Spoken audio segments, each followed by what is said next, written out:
इस समय खाना कौन सी बहू बनाएगी? जैसा आप हुक्म करें माँ जी। मुझे तो खाने से मतलब है, कोई भी बनाए। मैं बना दूंगी माँ जी। देखो ये है मेरी अच्छी बहू, उसने पूछा नहीं मैं बनाऊं या कोई और, सीधे तैयार हो गई। अरे माँ जी सीधे सीधे कहिए ना, आपको मेरी बुराई करने का बहाना चाहिए। तेरे बुराई करके मैं अपना मुंह क्यों गंदा करूंगी? किसी की बुराई करने से अगर मुंह गंदा होता तब तो आप चलिए छोड़िए, कुछ नहीं कहूंगी। अरे बोल ना, क्या कहना चाह रही थी? कल मुंह ही बोल दे। नहीं नहीं रहने दीजिए। मुझे पता है तो क्या कहना चाह रही है। अरे आप लोग लड़ क्यों रहे हैं? अरे तू बीच में मत बोल छोटी बहू। मैं तो लड़ाई खत्म करना चाह रही थी, आप तो मुझ पर ही चढ़ने लगी। मैं जा रही हूँ खाना बनाने। चल मैं भी चलती हूँ तेरी मदद करने, वरना यहाँ तो मेरा भेजा फ्राई हो जाएगा। ममता की दोनों बहुएं श्वेता और रजनी बहुत अच्छी थी, लेकिन फिर भी वो उनसे झगड़ती रहती थी क्योंकि वो बोर होती रहती थी। इस घर में इन तीनों के अलावा इन तीनों के पति भी थे, लेकिन वो तो ज्यादातर चुपचाप रहते थे। उनके हिस्से का भी याद ही बोल लेती थी। और खाना बन गया। पहले उन लोगों ने मेरा दिमाग खाया और अब आप आ गए। जो चीज है ही नहीं वो उन लोगों ने खा कैसे ली? अरे चले जाओ यहाँ से वरना। पिताजी रहने दो ना, वरना आप जानते हो ना। रजनी ने जल्दी जल्दी खाना बनाया और परोसा। सब थाली लेकर बैठे और जैसे ही पहला निवाला मुंह में गया सबकी आंखें चमक उठी और सबसे ज्यादा तो ममता का चेहरा खिल उठा। अभी थोड़ी देर पहले तक जो ममता आग उगल रही थी वही अब हंस हंसकर सबको खिलाने लगी। अरे वाह, क्या हाथ है मेरी छोटी बहू के, कसम से मेरी बहू है कमाल है, धमाल है, धोती फाड़ कर रुमाल है। ये क्या, ये भस्मासुर में अचानक मेनका की आत्मा कहाँ से आ गई? मैं मेनका ही हूँ मेरी प्यारी बहू। प्यारी? जी मुझे लग रहा है आज माँ जी की तबीयत खराब है। असल में माँ को भूख लगी थी, भूख ने गुस्से का मुखौटा पहन रखा था। अरे इतना उतना तो चलता रहता है, छोड़ ना, जाने दे। घर में बिना कारण तड़का लगना भी जरूरी है, वरना मजा ही क्या आएगा।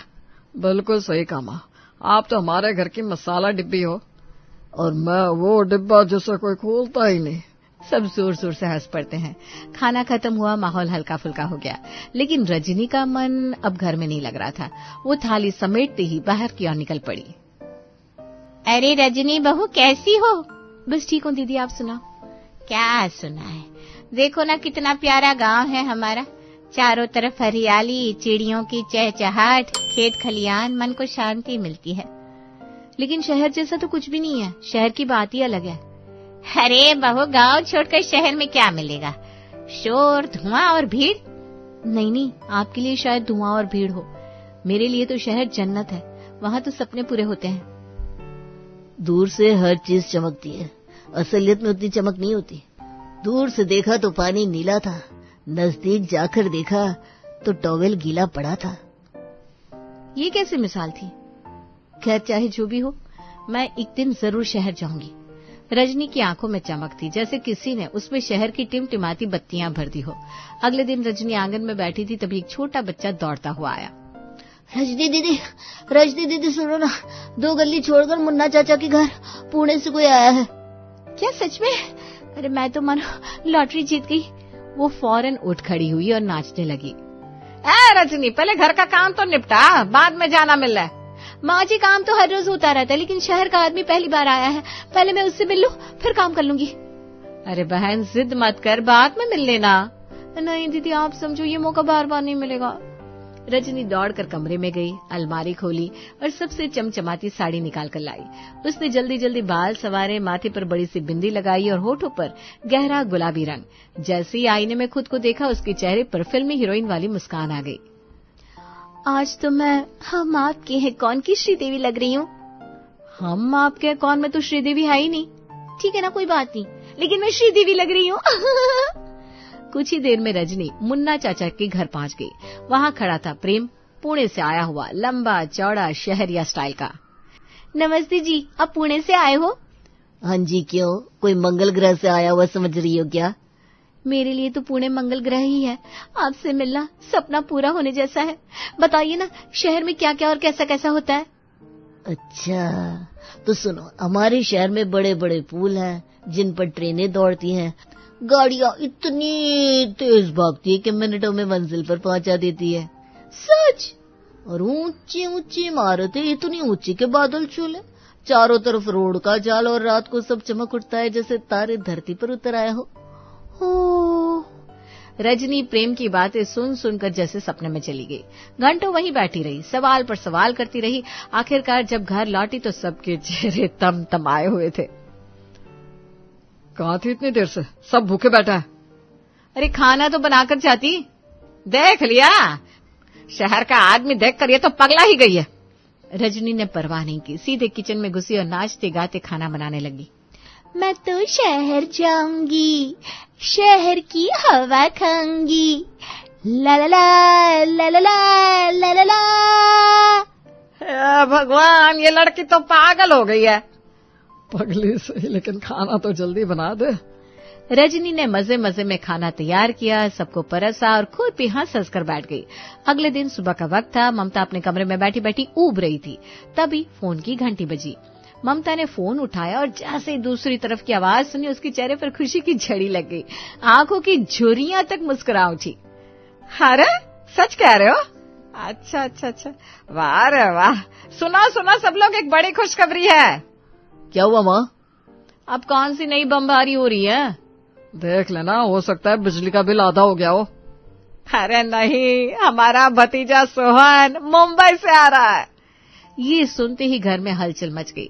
सबके चेहरे पर मुस्कान फैल गई, लेकिन सबसे ज्यादा चौंकाने वाली खुशी रजनी के चेहरे पर थी। क्या? मुंबई से? अरे वाह, मेरे प्यारे देवर जी आ रहे हैं। अरे बहन, देखा तक नहीं और प्यारे देवर जी बोल रही हो? तो उसे जानती भी नहीं है और ऐसे बोल रही है। अरे क्यों नहीं, शहर से आ रहे हैं ना तो जरूर खास होंगे। मैं उनके लिए खाना बनाऊंगी, उनका बिस्तर लगाऊंगी, उनका पसंद नापसंद का ख्याल रखूंगी। चुप, उसे बिल्कुल परेशान मत करना। मैं तो करूंगी। मैं उनसे मुंबई के बारे में सब कुछ पूछूंगी। मेट्रो, फिल्मी सितारे, समंदर, सब कुछ। रजनी खिलखिलाती हुई अपने कमरे में चली गई। थोड़ी देर में उसने पूरे घर की सफाई और सजावट शुरू कर दी, जैसे कोई त्योहार आ गया हो। अरे रजनी, ये क्या कर रही हो? झाड़ फानूस चमका रही हो, दीवारों पर फूल सजा रही हो। कहीं कोई शादी विवाह है क्या? शादी से भी बढ़कर हमारे प्यारे देवर जी आ रहे हैं मुंबई से। और खाना बना लिया? मैंने तुझसे अपने कपड़े धोने को भी कहा था। अरे वो सब अभी नहीं हुआ है माँ जी, मैं तो उनके स्वागत की तैयारी में लगी हूँ। अरे भगवान, पहले खाना तो बना ले। शाम ढली, गली में हॉर्न बजती गाड़ी दाखिल हुई। सबकी नजरें दरवाजे पर टिक गई। दरवाजा खुला और अंदर आया Sohan, handsome, jeans T shirt में, शहरिया ठाट बाट से चलता हुआ। अरे भैया, कैसे हो? बढ़िया बढ़िया, तुम लोग कैसे हो? देखो तो हमारा भतीजा कितना बदल गया है। लेकिन सबसे अजीब नजारा सामने था। रजनी थाली में फूल लेकर खड़ी थी। जैसे ही सोहन अंदर आया, उसने फूल बरसाने शुरू कर दिए और हाथ में थाली घुमा घुमा कर उसकी आरती उतार दी। ये क्या हो रहा है? मैं तो बस मुंबई से आया हूँ, कोई दुल्हा बनकर नहीं। आप तो हमारे हीरो हो देवर जी। आपकी खिड़की से तो रोज समंदर दिखाई देता होगा ना, और जब आप सड़क पर निकलते होंगे तो शाहरुख खान, सलमान खान, अमिताभ बच्चन सब दिखते होंगे ना। तुम सीरियस हो? हाँ बिल्कुल। सोहन को समझ में आया कि ये मजाक नहीं है। उसने भी झूठ की लड़ी बुननी शुरू कर दी। हाँ बिल्कुल, हमारी खिड़की के पास ही शाहरुख खान के बंगले का गेट है। सलमान रोज जॉगिंग करते दिख जाते हैं और अमिताभ तो हर सुबह हमें गुड मॉर्निंग बोलते हैं। बाकी घर वाले पेट पकड़ पकड़ कर हंस रहे थे। अरे बहू, जरा अपने देवर के लिए चाय और नाश्ता तो बना ला। जी जी, अभी लाई। रजनी नाचते गुनगुनाते किचन में चली गई। उसके जाते ही शशांक और वनराज ने सोहन को घेर लिया। क्यों रे सोहन, तू बेचारी को बेवकूफ क्यों बना रहा है? अरे यार, सच बता दे, ये तो भोली है। अरे भाई, मजा आ रहा है, छोड़ो ना। ये तो सच में समझ रही है कि मैं हीरो के मोहल्ले में रहता हूँ। सच कहूँ तो मुझे भी मजा आ रहा है। गांव की बहू और शहर के सपने, वाह जी वाह। रजनी ट्रे लेकर लौटी, चाय और समोसे रखे। वो पूरे आदर सत्कार में डूबी हुई थी। देवर जी और बताइए ना, और क्या चाहिए? मैं आपकी पूरी सेवा करूंगी। और घर के बाकी काम? मैंने तुझसे कहा था बर्तन धोने को, कपड़े सुखाने को, कुछ भी हुआ? माँ जी, अब घर में मेहमान है, उनकी खातिरदारी पहले होगी ना, बाकी काम बाद में कर लूंगी। ममता गुस्से से उबल रही थी, लेकिन सब हंस रहे थे। सोहन भी नखरे दिखा दिखाकर बातें करता रहा। और सुनो, मुंबई में तो ऐसा है कि अगर बारिश हो जाए तो सब लोग बोट लेकर ऑफिस जाते हैं। हाँ, अरे बाप रे, बोर्ड से ऑफिस, कितनी मजेदार जिंदगी है। रात गहरी हुई, सब सोने की तैयारी कर रहे थे। सोहन अपने कमरे में चला गया, तभी ममता ने रजनी को बुलाया। आए रजनी, सुन, एक बात साफ साफ समझ ले, तेरे देवर ने जो कुछ बताया ना वो सब मजाक है, शहर में ऐसा कुछ नहीं होता। और माँ जी, आप मेरी खुशी से जल रही हो, मैं जानती हूँ शहर में यही सब होता है। हाँ। अरे पगली, कोई अमिताभ बच्चन रोज गुड मॉर्निंग कहने आता है क्या? अरे पर मेरे देवर जी ने कहा तो सच्ची होगा। माँ जी छोड़ दीजिए, ये तो अब सपना देखने बैठ गई है। हे भगवान, इस लड़की का तो इलाज कराना पड़ेगा। रजनी मुस्कुराती हुई अपने कमरे में चली गई। अगली सुबह रजनी ने पूरे घर के लिए कुछ भी नहीं बनाया था। प्लेट में सिर्फ टोस्ट और 1 कप कॉफी लेकर सीधे सोहन के कमरे की ओर चली गई। देवर जी, देखिए मैंने आपके लिए अपने हाथों से कॉफी बनाई है और टोस्ट भी। बाकी लोगों के लिए तो क्या बनाना, मेरा काम तो आपकी सेवा करना है। वाह भाभी जी, कसम से ये कॉफी तो दिल्ली के स्टारबक्स से भी बेहतर है। ममता ये सब देख रही थी, उसने तुरंत टोका। रजनी, बाकी सबका भी तो नाश्ता करना जरूरी है ना, ये कोई तरीका है क्या? मैं तो बस देवर जी का काम कर रही हूँ, बाकी काम आप श्वेता दीदी से करवा लीजिए, उन्हें भी तो कुछ जिम्मेदारी निभानी चाहिए ना। इतना कहकर वो फिर से सोहन से शहर की लंबी लंबी बातें पूछने लगी और सोहन भी अपने झूठे किस्सों का पुलिंदा खोल बैठा। ममता ने अपने बाल नोच लिए। अगले दिन सोहन के जाने का समय आ गया। पूरा घर सामान समेट रहा था, लेकिन रजनी ऐसे उदास हो रही थी जैसे उसकी विदाई हो रही हो। देवर जी, काश आप यहीं रुक जाते हैं, शहर लौटकर हमें भूल मत जाइएगा। भाभी जी, मैं तो आपको कभी नहीं भूल सकता, दिल्ली की भीड़ में भी आपकी बहुत याद आएगी। सोहन चला गया। तभी अचानक एक शोर उठा। उनकी पड़ोसन दिया जोर से चिल्लाई, अरे मेरा भाई लव दिल्ली से आ गया, आजा आजा प्रेम। सबने दिया की ओर देखा। उसके सामने एक हैंडसम सा लड़का सूटकेस लिए खड़ा था। रजनी तो पंख लगाकर उसके पास पहुंच गई और हाथ मिलाते हुए कहा, अरे वाह, आप दिल्ली से आए हैं, आपको हमारे घर जरूर आना होगा, मैं आपको इतने स्वादिष्ट पकवान खिलाऊंगी कि आप भूल जाएंगे दिल्ली। लव थोड़ा झेंप गया, लेकिन मुस्कुराकर बोला, जी, गांव के लोग तो वाकई बड़े मिलनसार होते हैं। ठीक है भाभी जी, मैं जरूर आऊंगा। फिर वो सब घर में आ गए। घर लौटते ही ममता ने गुस्से में कहा, रजनी, ये क्या तरीका है किसी पराये आदमी से ऐसे मिलने का? अरे पराये कहाँ है, वो तो हमारी पड़ोसन का भाई है, फिर मैंने तो बस निमंत्रण दिया है, इसमें गलत क्या है? ममता को चक्कर आने लगे, पर फिलहाल उसे लगा कि प्रेम थोड़ी ना आएगा। लेकिन इत्तेफाक देखिए, अगले ही दिन सुबह सुबह लव उनके घर चला आया। उस समय शशांक दफ्तर जाने की तैयारी कर रहा था। रजनी, मेरी शर्ट कहाँ रखी है, जूते भी साफ नहीं है, जरा देखो तो। लेकिन रजनी तो लव यानी कि प्रेम को देखे जा रही थी। अच्छा आप चुप रहिए ना, मुझे लव जी की खातिरदारी करनी है। आइए आइए लव जी, बैठिए ना, बताइए क्या लेंगे। बहू, जरा मेरे चश्मे तो दे दे। माँ जी अभी नहीं, बाद में। हाँ, आपका नाम क्या है? रजनी, कांत नहीं, सिर्फ रजनी। अच्छा अच्छा। अब रजनी लव से ऐसे सवाल पूछ रही थी जैसे इंटरव्यू ले रही हो। तो बताइए लव जी, दिल्ली की मेट्रो कैसी होती है? क्या उसमें सचमुच बर्फ जैसी ठंडी ठंडी हवा आती है? और क्या सचमुच हर स्टेशन पर गुलाब जल की फुहारे छिड़कते हैं? हाँ भाभी जी, बिल्कुल। दिल्ली की मेट्रो तो बुलेट ट्रेन जैसे चलती है और हर स्टेशन पर गुलाब जल नहीं बल्कि इत्र की खुशबू फैलाई जाती है। हे भगवान, क्या जन्नत है दिल्ली। ये सब देखकर कुलदीप, ममता और शशांक आपस में कानाफूसी करने लगे। ये लड़की तो दिन ब दिन पागल ही होती जा रही है, हर शहर वाले को देखकर बावली हो जाती है। शशांक, तुम अपनी पत्नी को समझाओ, ये रास्ता ठीक नहीं है। अरे माँ, वो समझेगी ही नहीं, उसे तो बस शहर शहर ही करना है। चाहे जैसे भी हो, तुम्हें उसे समझाना पड़ेगा। शशांक ने रजनी को पास बुलाया। सुनो रजनी, ये शहर वालों से बेकार की बातें करना बंद करो। शहर सिर्फ दूर से अच्छे लगते हैं, असलियत कुछ और ही होती है। अरे आपको क्या पता, आप कब गए हैं शहर? कभी मुझे लेकर गए हैं क्या? कभी मुझे दिखाया है क्या? आप तो बस गांव में ही पड़े रहते हैं।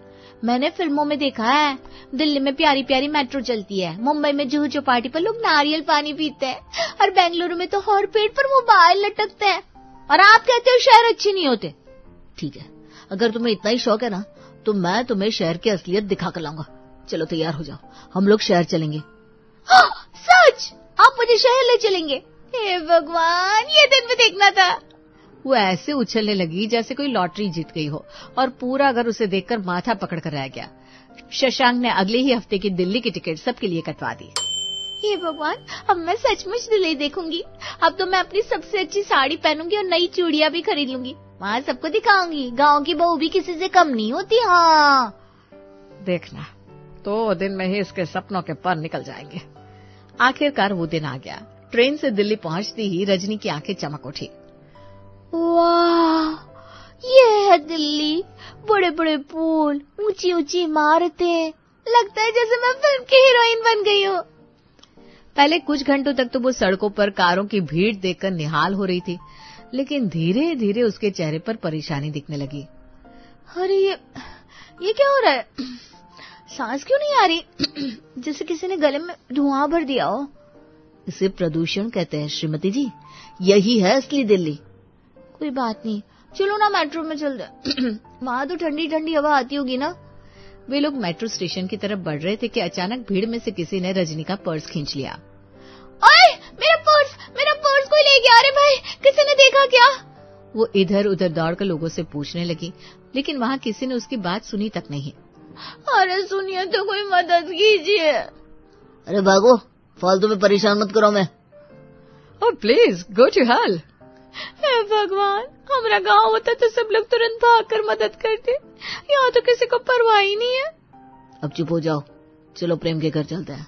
वही दिया का भाई यहीं दिल्ली में रहता है। हाँ, चलो चलो। यकीनन वो किसी बड़ी ऊंची इमारत में रहते होंगे। लिफ्ट से ऊपर ऊपर जाएंगे, फिर खिड़की से ना पूरे शहर को देखेंगे।